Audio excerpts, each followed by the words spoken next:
కాబట్టి ఇప్పుడు వచ్చినటువంటి చతుర్ముఖ బ్రహ్మగారితో అమ్మంది అనినా వనజాతలోచన అనియే నలువా ఆదిసర్గంబునన్ పరమాత్మ శివుడు నిన్ను సృజించుటం చేసి నీవు నాకు సుతుడవై చెలివొందెద వతుల తేజ.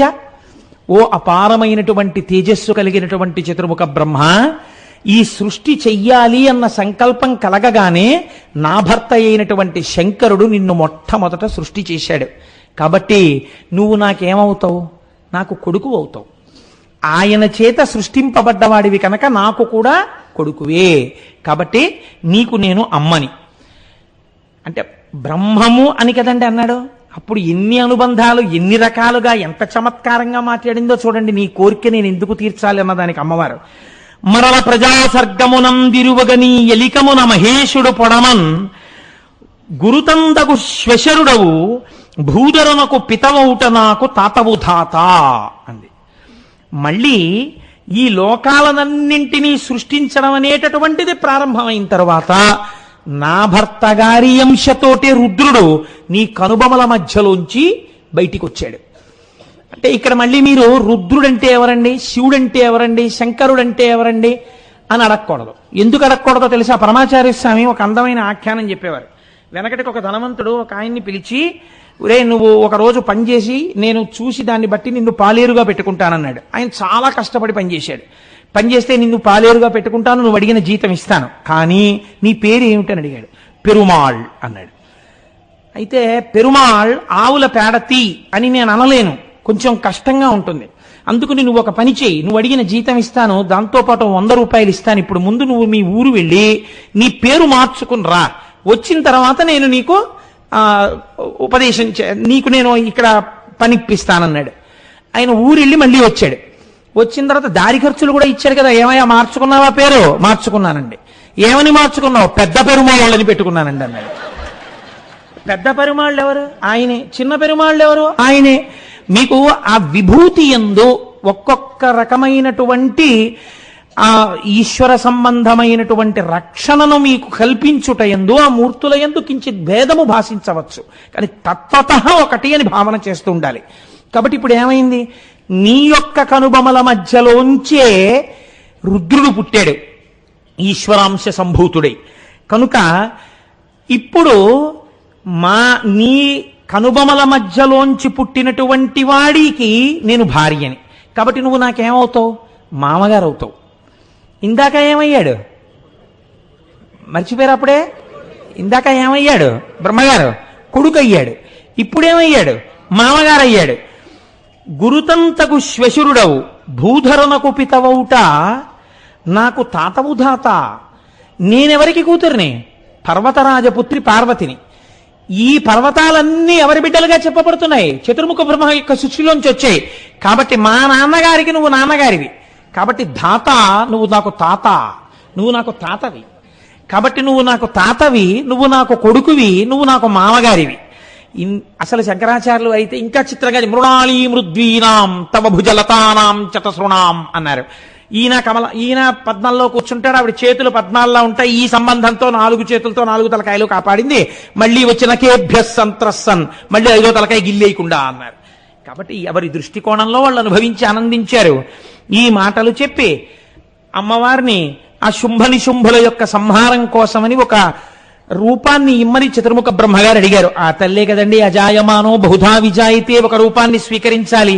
ఇప్పుడు ఆవిడందిట అని అజుడభ్యర్థింప దుహినగిరి సుత చర్మకోశమెలమి విడి రయంబున కనక కేతకీ సుమ కన రయంబున కనక కేతకీ సుమ కన దుత్తమ గౌరీ నికాలంబలరెన్.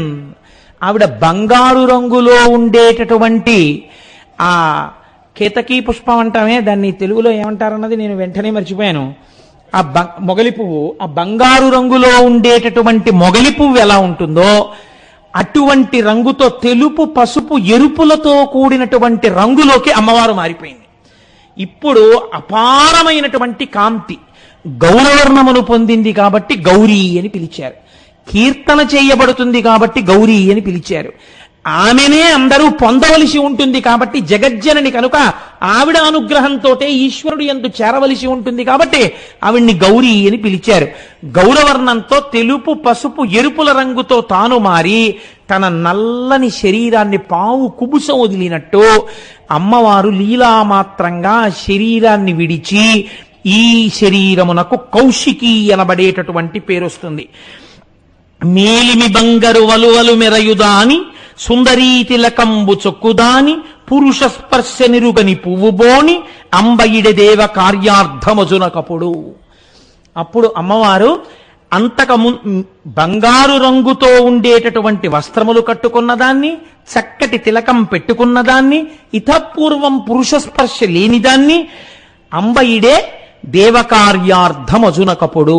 ఇప్పుడు మీకొక్క విషయం అవగతం కావాలి. ఇదే శంకరుడు తర్వాత చెప్తాడు. కాముని బాణముల చేత జరిగిన సృష్టి కాదు వారిద్దరి మధ్యది. అది లీలామాత్రంగా వాళ్ళిద్దరూ కలిసి కామేశ్వరుడై ఆ తల్లి లోపల మనస్సు యందు కదిలితే ఈ సృష్టిగా పరిణమించింది. కనుక ఇప్పుడు ఆవిడ కౌశికి అన్న పేరుతో ఆ నల్లటి శరీరాన్ని ఇచ్చి ఈవిడ వచ్చి శుంభనిశుంభుల సంహారం చేస్తుందని చతుర్ముఖ బ్రహ్మగారి యొక్క కోర్కెని తీర్చింది. ఇప్పుడు ఈ కౌశికి వెళ్ళి ఆ సంహారమును పూర్తి చేసింది శుంభనిశుంభుల్ని. తల్లికి జోత చేసి ప్రమదంబున అనుజ్ఞ కౌశికీ హల్లకపాణి రక్కసులనంతము చేయగపూని ధాతతో పెల్లుగ వింధ్యశైల వరపృద్ధిని చేరా అజుండు పేర్మి సంధిల్లగ ఒక్క సింగమును దేవికి వాహనమిచ్చమచ్చిగన్.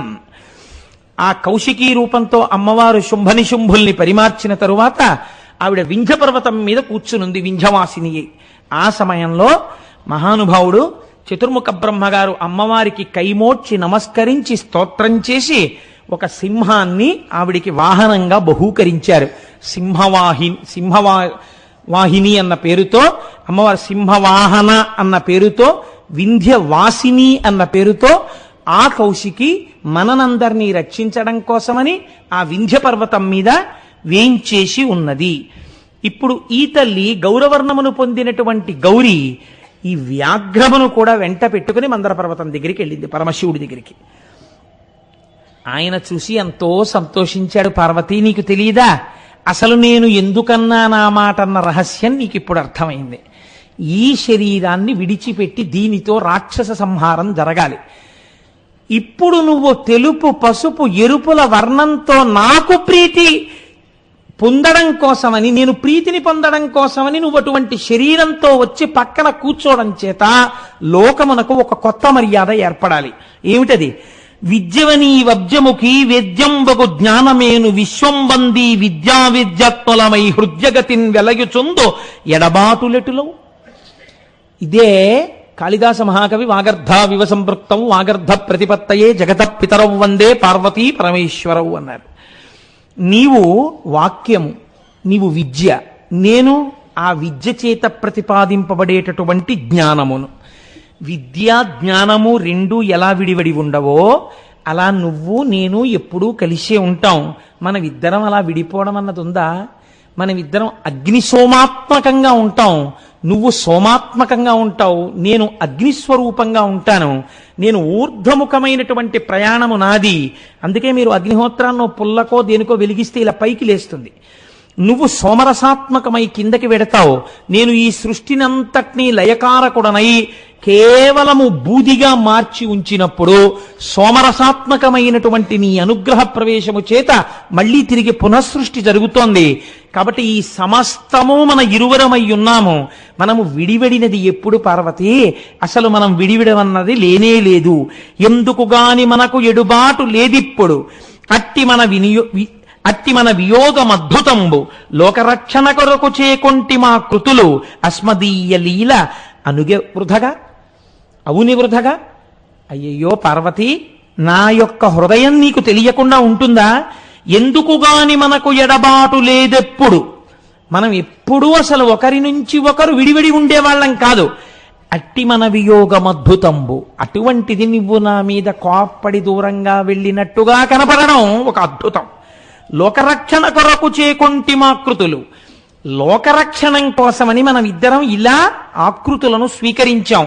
ఆవిడంటే ఆయనే. అందుకని నువ్వు ఈ కొత్త ఆకృతిని స్వీకరించావు. ఇందులో ఒక కొత్త లోక రక్షణం ఉన్నది. అస్మదీయ లీల యగుని వృధగా, మనం చేసినటువంటి ఈ లీల వృధాగా పోతుందా? వృధాగా పోదు. ఇది రాబోవు కాలంలో లోకమునకు రక్షణ హేతు అవుతుంది ఒక రకంగా గౌరీ అన్నాడు. దేవతల కార్యమెదలో భావించియే కాళియంటి భామామణి నిన్న విధంబు నీ విరుంగని దై వెలసెనే అలుగనేల అందులకిటులు. నా మనస్సు నీకు తెలియకుండా ఉంటుందా? నువ్వు నిజంగా అలుగుతావా? నా మీద అలకుంటుందా? దేవతల కార్యం తీర్చడం కోసమని మనం ఇటువంటి పని చేశాం. ఇందులోనే ఒక అందమైనటువంటి లోకరక్షణ హేతు అయినటువంటి విషయము కూడా ప్రతిపాదింపబడి ఉన్నది పార్వతి అన్నారు. నేను చాలా సంతోషపడిపోయిన విషయం ఏమిటంటే, ఈ విషయం మీద ఇప్పుడు నేను ఏ గౌరీ ప్రాదుర్భావము గురించి మాట్లాడానో అదే విషయాన్ని గురించి ఇందులో లోకరక్షణ అన్న మాటకి ఎక్కడ ఉన్నది, ఇది ఎలా సమన్వయం అవుతోంది అని మాట్లాడుతూ మధ్యలో ఆగుతూ నాకు ఆ మాటలు కూడా ఇప్పటికీ మర్చిపోను.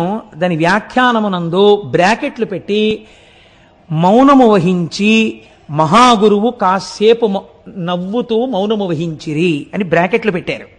పరమాచార్య చెప్తూ ఆగి మళ్ళీ నవ్వి మళ్ళీ చెప్పి ఎంత లోపల అమ్మవారి అనుగ్రహాన్ని అనుభవించారో. ఆయన అన్నారు, ఇదేమిటో తెలుసా, ప్రత్యేకించి ఆంధ్రదేశమునందు తమిళ దేశమునందు ఒక అలవాటు ఉంది. మనం పెళ్లి చేస్తే ముందు ఆడపిల్ల ఏది చెయ్యాలి అంటే గౌరీ పూజ చెయ్యాలి. గౌరీ పూజ ఎందుకు చెయ్యాలి? గౌరీ పూజ చెయ్యడం వెనకాతల ఒక రహస్యం ఉంటుంది. అన్ని అమ్మవారి స్వరూపాలే. నేను ఒకరిని తక్కువ చెయ్యడం లేకపోతే ఒకటి ఎక్కువ చెయ్యడం నా ప్రయోజనం కాదు. నేను అలా మాట్లాడితే ఇంకా నేను ఇలా చెప్పడానికి అనర్హుణ్ణి. నేను మొదటి నుంచి ఇదే ప్రతిపాదన చేస్తున్నాను. కైలాసే పార్వతీత్వం చ క్షీరోదే సింధుకన్యకా స్వర్గే చ సర్గలక్ష్మిస్తం మర్చలక్ష్మిశ్చ భూతలే వైకుంఠే చ మహాలక్ష్మి దేవదేవి సరస్వతి గంగా చ తులసీత్వం చ సావిత్రి బ్రహ్మలోకగా కృష్ణ ప్రాణాధిదేవీత్వం గోలోకే రాధికా స్వయం. ఆఖరికి గృహే గృహే గృహలక్ష్మి రాజ్యలక్ష్మి రాజగేహే. అంతటా ఉన్నది ఆ అమ్మ స్వరూపమే. కానీ మీరు ఒక్కటి ఆలోచించండి, మహాఐశ్వర్యవంతుడై త్రిభువనముల యొక్క స్థితికర్తయై లోకపాలనము చేసేటటువంటి శ్రీ మహావిష్ణువుకి ఇల్లాలిగా ఉండడం కొంత తేలిక. చతుర్ముఖ బ్రహ్మయ్యై 4 ముఖములతో వేదములు చెప్తూ చక్కగా ఎప్పుడు ఋషుల చేత స్తోత్రములు అందుకుంటూ బ్రహ్మసభ అనబడేటటువంటి సభయందు కూర్చునేటటువంటి చతుర్ముఖ బ్రహ్మగారికి ఇల్లాలిగా ఉండడం కొంత తేలిక. ఎప్పుడూ లోకం కోసమే బతుకుతూ లోకాన్ని రక్షిస్తూ ఎప్పుడెప్పుడు ఆపదొచ్చినా కంటే జగముల దుఃఖము వింటే జలజనిత విషపు వేడిమి ప్రభువయ్యుంటకు ఆర్తల ఆపద గెంటించుట దానఫలము దానం కీర్తి మృగాక్షి. మనం అమ్మా నాన్నలం విషం తాగేయద్దు అని హాలాహలం తాగడానికి కూడా సిద్ధపడిపోయేటటువంటి వాడు, ఏమీ అక్కర్లేదని ఓ ఏనుగుతోలు కట్టుకునేవాడు, ఓ పులితోలు ఉత్తరీయంగా వేసుకునేవాడు, పునుకల మాల మెళ్ళో వేసుకునేవాడు చేతకాక వేసుకోలేదండి. బ్రహ్మమస్తకావలి నిబద్ధతే నమశివాయ అన్నారు శంకరాచార్యుల వారు. సృష్టి వెళ్ళిపోయినప్పుడల్లా పోన్లేరా లోకమంతా వెళ్ళిపోయింది, బొత్తిగా పాపం సృష్టి చేసిన బ్రహ్మగారు కూడా వెళ్ళిపోవడం ఏమిటండి, ఒక్కొక్క పుర్రె తీసి మెళ్ళో వేసుకున్నాడు. ఎన్ని పుర్రెలయ్యాయో అంటే ఎంతమంది బ్రహ్మలయ్యారో. స్వామి మాత్రం అలా సాక్షిగా ఉండిపోయాడు శంకరుడు. కాబట్టి ఇంతటి పావనమూర్తే లోకం కోసం ప్రవర్తించేటటువంటి స్వభావం ఉన్నవాడే. నాకు అన్నది ఆయనకి తెలియదు కదా. తల్లిదండ్రులు అన్నటువంటి వారు ఏది చేసినా పిల్లల కోసమే తప్ప వాళ్ళ కోసమని ఉండదు. ఇటువంటి పెద్ద మనిషికి ఇల్లాలిగా ఉండడం చాలా కష్టం. ఎప్పుడూ ఆయన మనస్సుకి ప్రీతిగా ప్రవర్తించాలి. శంకరాచార్యులు వారు ఒక చోట అన్యాపదేశంగా దెప్పి పొడిచారని అనుకుంటాను నేను. ఎందుచేత శంకరుడికి వంట చేసి పెట్టడంలో కానీ కొంచెం ఆలస్యం అయిందనుకోండి, ఆయన ఏం బెంగెట్టుకోడు. గభాలను ఒక కపాలం పట్టుకుని పక్కింటికి వెళ్ళి భవతి భిక్షాందేహి అంటాడు. ఆది భిక్షు అదేమిటండి అంటే ఆవిడ వంట ఉండలేదని కదండి దాని అర్థం. కాబట్టి ఆవిడ తాంబూల చర్వణం చేస్తోందంటే ఏమిటి అర్థం? ముందు ఇంటి యజమాని భోజనం అయిపోయిందని గుర్తు కదండి. లేకపోతే ఆవిడ భోజనం చేసి ఆవిడ తాంబూలం ఎందుకు వేసుకుంటుంది? కాబట్టి ముందు ఆయన భోజనం చూసేసి కంటికి రెప్పలా చూసుకోవాలి. తన గురించి తానేం పట్టించుకోడు.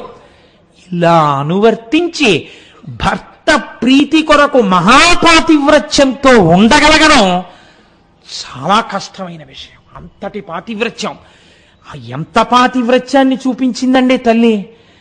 ఏ చెరుకు విల్లు చేతిలో పట్టుకుని బాణాలు వేస్తే కాముడు సాధించలేకపోయాడో ఆ చెరుకు విల్లు తాను పట్టుకుని ఇలా కూర్చునేవాణ్ణి సంసారంలోకి తీసుకొచ్చి మన కోసమని సింహాసనం మీద కూర్చోబెట్టింది.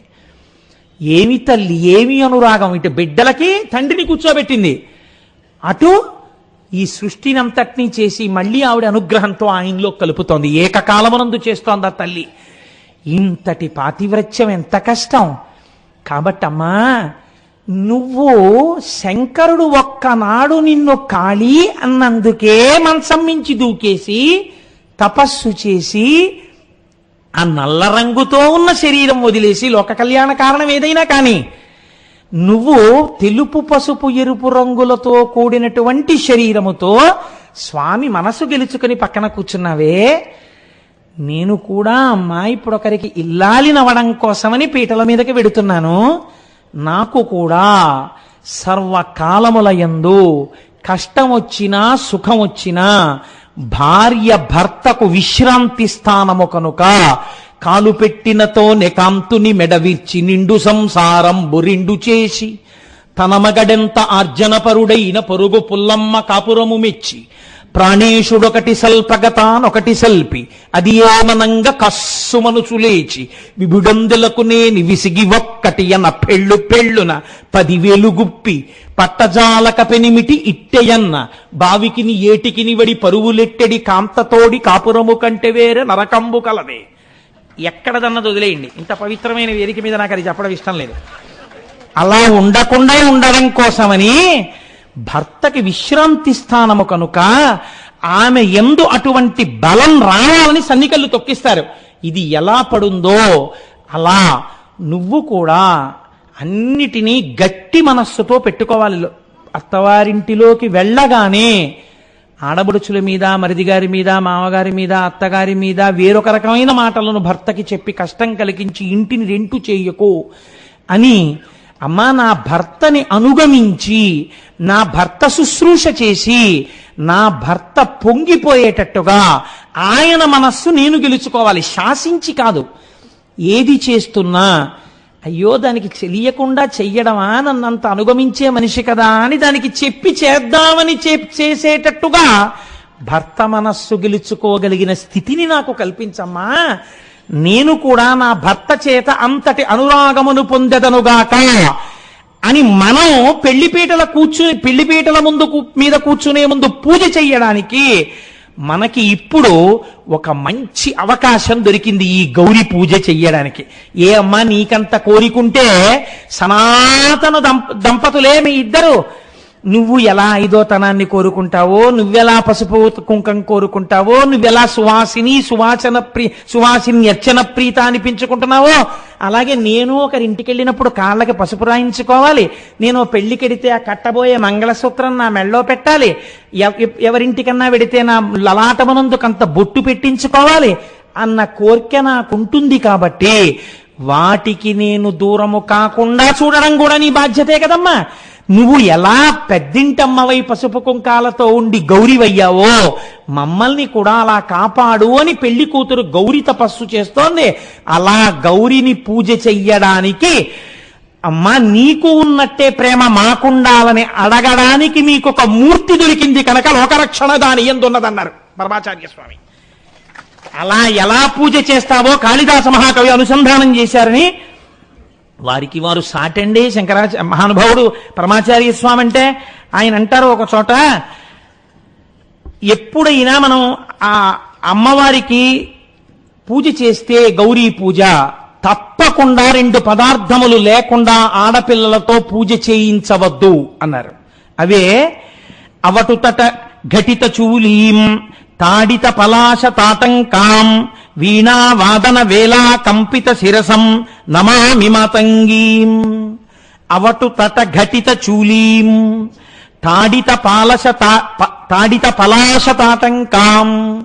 అమ్మవారు తాటి చెట్టుకి ఉండేటటువంటి ఆకు యొక్క ముక్కలను తన యొక్క కర్ణాభరణములుగా ధరిస్తుందిట. అందుకే తాడ, తాళ, తాళవృక్షము, తాళి అన్న మాటతో పూర్వము మంగళసూత్రము కట్టేటప్పుడు దానియందు కూడా ఒక పచ్చి తాటాకు పెట్టేవారని, అసలు పూర్వకాలంలో కర్ణాభరణములుగా తాటాకులే పెట్టుకునేవారని, తాటి ఆకు నల్లపూసలు అక్కడ పెట్టకుండా గౌరీ పూజ చేయించవద్దని తల్లిదండ్రులందరూ గౌరీ పూజ చేయించేటప్పుడు అమ్మవారి పాదముల దగ్గర ఈ రెండిటినీ పెట్టి వీలైతే అమ్మవారిని అలా అలంకృతని చేసి కూతురు చేత ఆ గౌరీ పూజ చేయిస్తే అమ్మవారి అనుగ్రహము ప్రసరించడం చేత ఆమె భర్తకి ఏదైనా గండం ఉన్నా దాటి ఆమె దీర్ఘ సౌమంగళ్యాన్ని పొందుతుంది అని